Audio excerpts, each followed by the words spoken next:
लोग चाहे तुम्हारे ऊपर कितना भी आक्षेप लगाएं, कितने भी शब्द कहें, वाणी और विचार ये अपनी कंपनी का प्रोडक्ट है, अपनी कंपनी का माल है।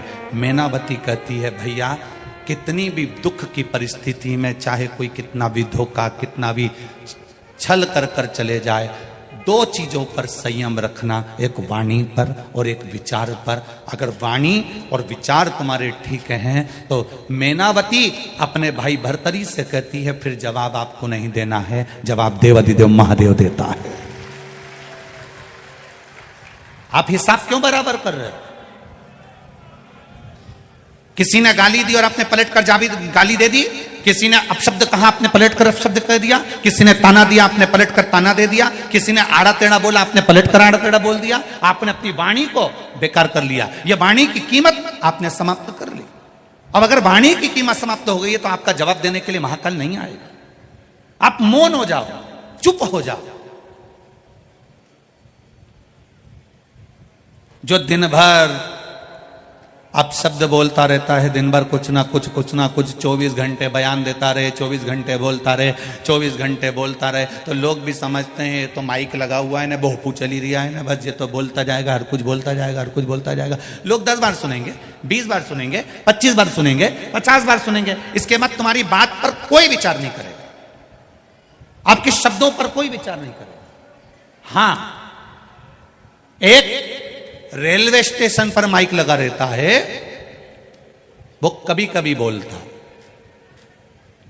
इतने नंबर की ट्रेन इतने नंबर के प्लेटफॉर्म पर इतनी बजे पहुंचेगी, 4-5 बार वो बोल देगी, 6 बार बोल देगी, 7 बार बोल देगी। उसके बाद तुम्हारा ट्रेन का नाम फिर वो बोलेगी नहीं, और तुम वो तख्ती जो टंगी हुई है जिस पे चल रहा है उसको देखोगे, फिर बार बार सोचोगे अब तो बोल ही नहीं रही है, अब तो बोल ही नहीं रही है, अब तो इसकी आवाज ही नहीं आ रही है। सब ट्रेनों का बोल रही है, मम्मी अपनी ट्रेन का नहीं बोल रही है। पापा ऐसा लगता है कि ट्रेन का बोल ही नहीं रही है, कि मेरे को तो लगता है कि ट्रेन आ जाएगी और ये बोल ही नहीं पाएगी, ऐसा लग रहा है। अब अपने को उत्सुकता बढ़ रही है, कब बोले कब बोले कब बोले। फिर वो बोलती है कब, जब ट्रेन थोड़ी सी दूर पर रह जाती है, ट्रेन प्लेटफॉर्म पर आने की तैयारी में है, आप तैयारी कर लो। चुप रहने का यही फायदा है। आप किसी ने अपशब्द कहा, आप चुप हो गए, उसके बाद में उसके आने की तैयारी हो जाती है, वो आएगा और जवाब देकर जाएगा। आपको जवाब नहीं देना। ये जितनी डिग्रियां हैं, जितनी पढ़ाई आपने करी है, जितने विद्या अध्ययन आपने करा है, ये संसार सागर के लोगों के लिए करा है। उसकी डिग्री सबसे प्रबल है। उसकी डिग्री में यह नहीं देखा जाएगा कि आपने क्या विद्या अध्ययन करा है, उसकी डिग्री में यह देखा जाएगा कि आपने भूखे को भोजन कराया है क्या। उसकी डिग्री में यह नहीं देखा जाएगा कि आप किस कुर्सी पर बैठे हो, उसकी डिग्री में यह देखा जाएगा कि आपने अपने माँ बाप को एक रोटी दी कि नहीं दी। उसकी डिग्री में यह नहीं देखा जाएगा कि आपने बंगला कौन सा बनाया, उसकी डिग्री में यह देखा जाएगा कि आपके बंगले में आपके बुजुर्ग माता पिता रहते कि नहीं रहते, वो देखा जाएगा। आपकी डिग्री में आप कितने लाख की गाड़ी लाए, उसको नहीं देखा जाएगा। उसकी डिग्री में यह देखा जाएगा कि आपकी गाड़ी में कोई गिर पड़ा, कोई को तकलीफ थी, उसको तुम्हारी गाड़ी से कभी किसी देवालय तक, शिवालय तक, हॉस्पिटल तक, किसी अच्छे स्थान तक पहुंचा पाए कि ना पहुंचा पाए। उसकी डिग्री तुम्हारी कितनी भी प्रबल हो, वो डिग्रियां केवल यही देखी जा सकती है। पर वो जो डिग्री देखता है वो तुम्हारे मन की डिग्री, श्रद्धा की डिग्री, विश्वास की डिग्री और तुम्हारे भजन की डिग्री देखता है कि ये कितना भजन करा है, इसने शिव को क्या चढ़ाया। चढ़ाने से मतलब धन से मत लेना, शिव जी को धन से मतलब मत लेना कि शंकर भगवान को धन चढ़ाना है, शिव जी को दौलत चढ़ानी, ना ना ना ना। तुम क्या धन दोगे शंकर भगवान को, जिन्होंने अपनी धर्म पत्नी के लिए इतना जोरदार सोने का महल बनाया। क्या जोरदार सोने का महल बनाया, और इतना जोरदार महल बनाने के बाद एक चुटकी लगी, केवल चुटकी, और विश्वकर्मा जी को पूजन करने बिठाकर वो सोने का महल 1 मिनट में दान कर दिया। 1 मिनट, 1 क्षण में दान कर दिया। क्या कोई करेगा, क्या कोई देगा।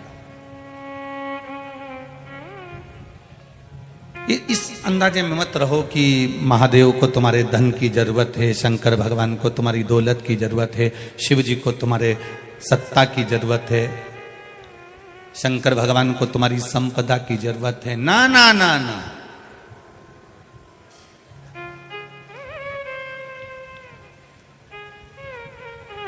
कुछ नहीं चाहिए। अलमस्त बैठा है आनंद में, एकांत। कितना सीधा साधा होगा, कितना सरल होगा मेरा महादेव, विचार करना जरा। कोई मर गया, उसका अंतिम संस्कार खेत में करा, अंतिम संस्कार खेत में करा, तो जहां उसकी भस्म पड़ी थी वहीं पे ओटला बना दिया। बोलो री जी जी सही है कि गलत है? वहीं ओटला बना दिया।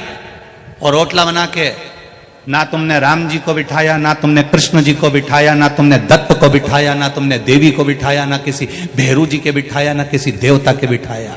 उस ओटले पर जो समाधि का ओटला है, जहां पर किसी का अंतिम संस्कार किया गया, उस जगह पर ओटला बनाकर तुमने किसी को नहीं बिठाया। बिठाया तो केवल एक कोई बिठाया। किसको? बोलो बोलो, जम के बोलो जरा। महादेव को बिठाया।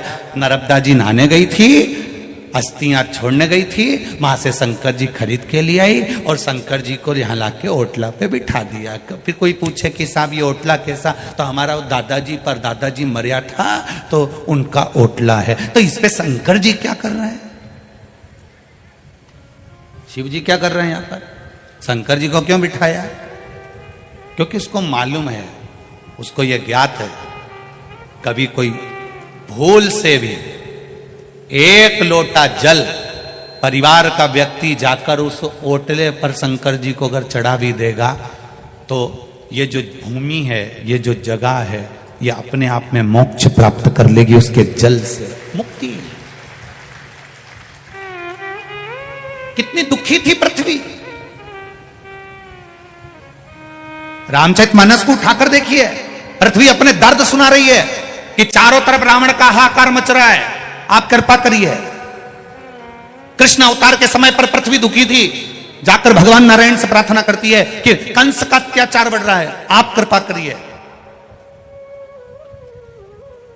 बार बार पृथ्वी दुखी होती है, बार बार ये भूमि, ये वसुंधरा बार बार दुखी होती है, बार बार ये वसुंधरा रोती है, बार बार ये पृथ्वी रोती है, बार बार ये भूमि नैनों से नीर बहाती है। जब पाप बढ़ता है, अनाचार बढ़ता है, दुराचार बढ़ता है, ये पृथ्वी रोती है, आंखों से आंसू बहता है।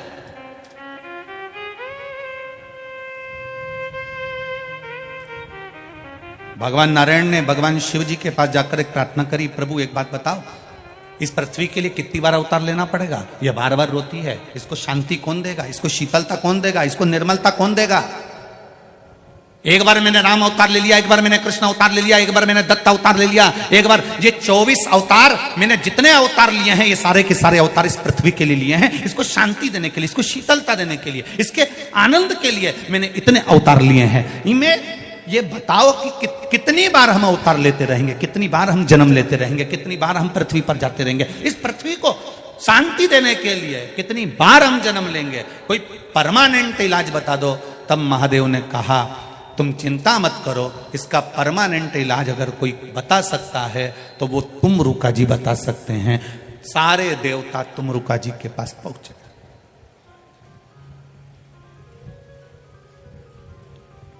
ब्रह्म वैवर्त पुराण का ये चरित्र बड़ा सुंदर है।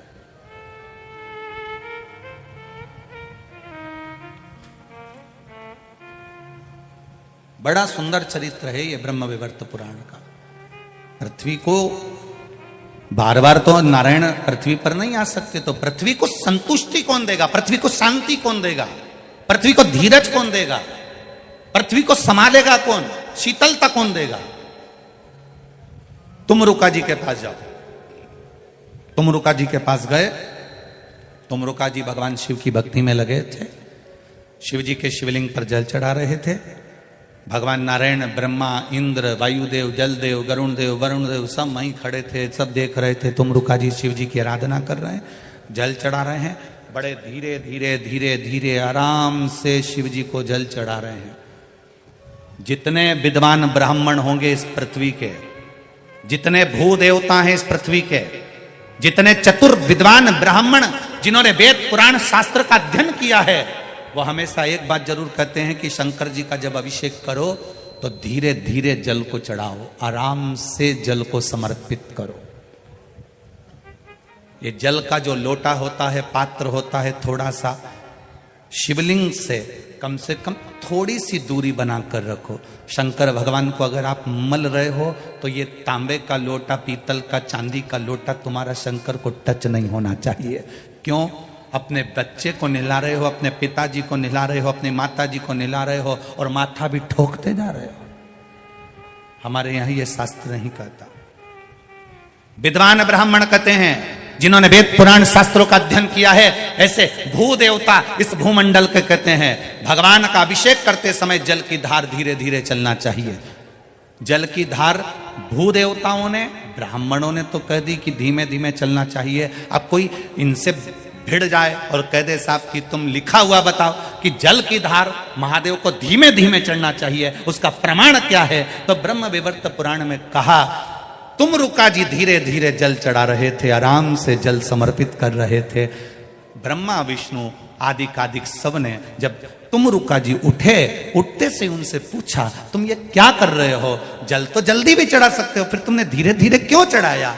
तो कहा मेरे जल को धीरे चढ़ाने का एक कारण है, ये जल शिवजी का चढ़ा हुआ जब पृथ्वी पर जाता है तो पृथ्वी इसको ग्रहण करते हुए अपने आनंद सुख को पाती है और शीतलता प्राप्त करती है, जिससे जनमानस का कल्याण करती है। अब ब्रह्मा जी के प्रश्न का संशय मिट गया, भगवान विष्णु के प्रश्न का संशय मिट गया, अब इंद्र के प्रश्न का संशय मिट गया कि पृथ्वी को बार बार भगवान को अवतार लेने की जरूरत नहीं पड़ेगी, भगवान को बार बार पृथ्वी पर आने की जरूरत नहीं पड़ेगी। अगर संसार के लोग, पृथ्वी पर रहने वाला एक एक बच्चा शंकर के मंदिर में एक लोटा पानी चढ़ाना चालू कर दे तो पृथ्वी भी अपना खजाना खोलना चालू कर देगी। राजा भर्तरी के समय पर, राजा विक्रमादित्य के समय पर भारत को सोने की चिड़िया कहा जाता था। सोने की चिड़िया कहलाने का अगर हक है तो राजा विक्रमादित्य को है। सोने की चिड़िया, सोने की चिड़िया। 7,32,000 वैदिक गुरुकुल विद्यालय भारत की भूमि पर विक्रमादित्य के समय पर चालू हो चुके थे। वो तो जब गुरुकुल 7,32,000 गुरुकुल या भारत की भूमि पर संचालित हो रहे थे, तब ये जो स्कूलों ने, ये तो आपका इंग्लैंड में सबसे पहला स्कूल 1811 में बना था, 1811 में, और उसके पहले 7,32,000 गुरुकुल भारत की भूमि पर चल रहे थे। केवल स्कूल में और गुरुकुल में जमीन और आसमान का अंतर है। स्कूल आपको नौकर बनाना सिखाते हैं और गुरुकुल आपको राजा बनाना सिखाते हैं। स्कूल में और गुरुकुल में जमीन आसमान का अंतर है।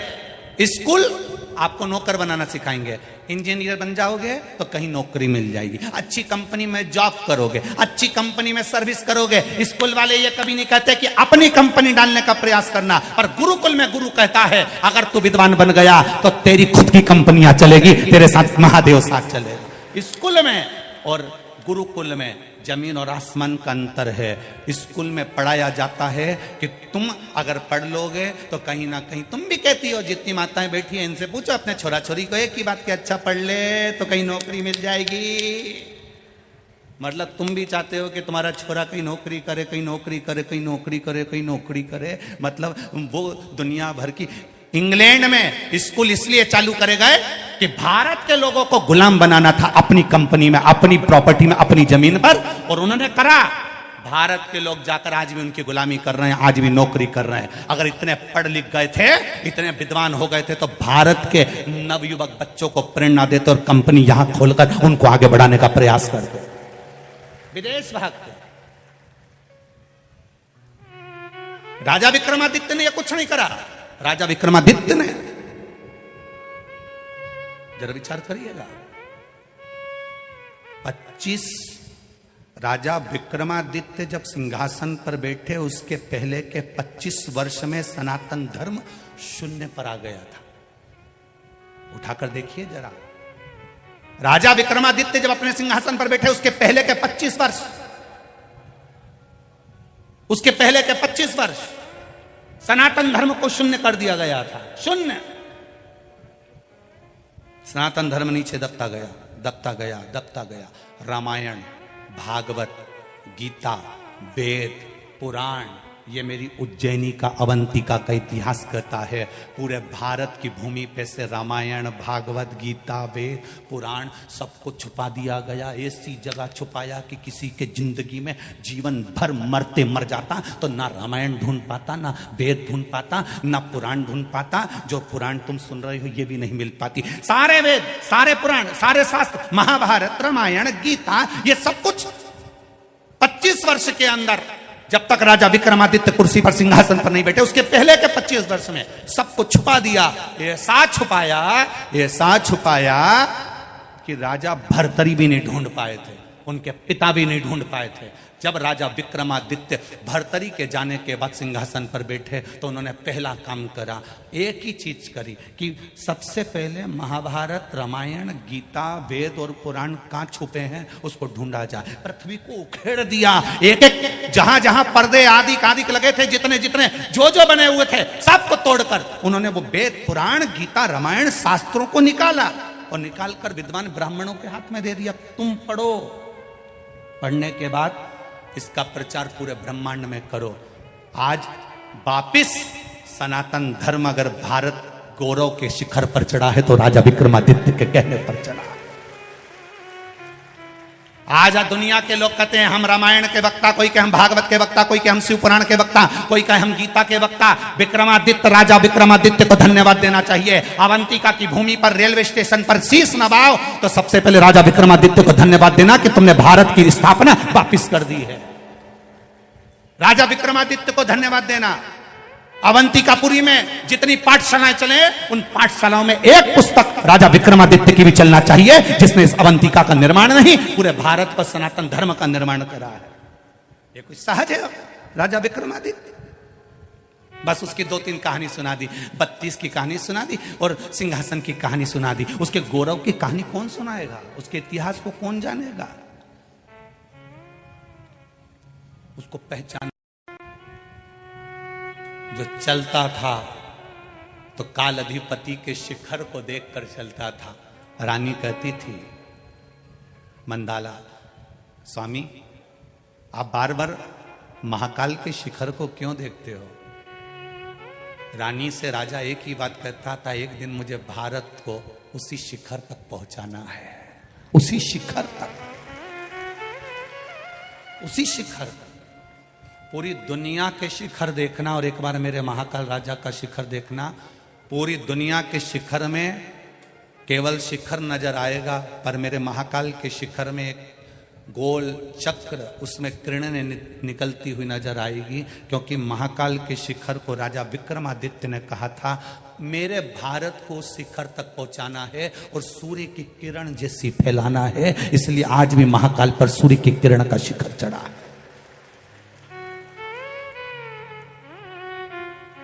ये महर्षिद्धि। एक बार राजा विक्रमादित्य जा रहे थे और मां हरसिद्धि पांव में नूपुर बांधकर उज्जैन से जा रही थी। उज्जैन से राजा विक्रमादित्य से रहा नहीं गया।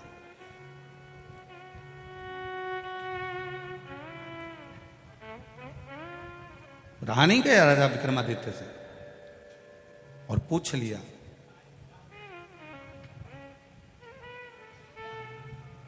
पूछा। पहले तो पीछे पीछे चले मां हरसिद्धि के। इतनी सुंदर मां हरसिद्धि, इतनी सुंदर छोटी सी कन्या का रूप रखकर मां हरसिद्धि जब जा रही थी, राजा विक्रमादित्य पीछे पीछे चलते चलते मां हरसिद्धि के पीछे पीछे चलते चलते छिपरा के तट पर जब हरसिद्धि पहुंची और देखा कि इनके लिए तो विमान आया है और ये विमान में बैठ के जा रही है। कहां गई?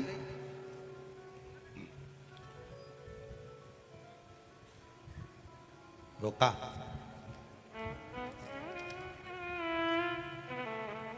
आवाज दी राजा विक्रमादित्य ने, मां मां